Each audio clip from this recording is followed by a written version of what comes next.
Kumusta mga lods? Update ko lang kayo sa aming dagat dito ngayon. Masyadong maalon mga lods. Hindi ako makapanagat ngayon kasi delikado sa mga bangkang disagwan. Malalaki masyado alon mga lods. Kaya tambay na muna ako. Wala akong ma-upload na video sa inyo parte sa panagat. Kaya yan, low tide ngayon mga lods, kaya yun yung alon nandun sa malayo kasi mababaw masyado.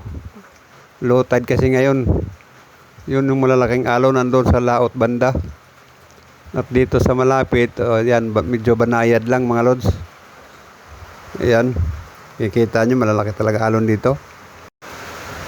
Ito medyo mahirap mga lods pagka nandito ka sa probinsya, tapos sa baybayin ka nakatira, tapos naasahan mo lang ulam sa dagat makukuha. Pagka ganitong sitwasyon, gulay-gulay muna mga lods. Kahit ano lamang. Kasi pang ulam isda, mahirap talaga ngayon mga lods. Ngayon lalaking alon. Pero mga barko dito biyaheng Surigao mga lods, bumabiyahe sila, mga ferryboat, Liloan to Surigao. Bumabiyahe sila. Wala yatang bagyo, parang low pressure lang yata ito eh. Pero ang lalaki naman ng alon. Kung low pressure lang, yun, yung mga lods, malalaki talaga. Tambay lang muna ako mga lods.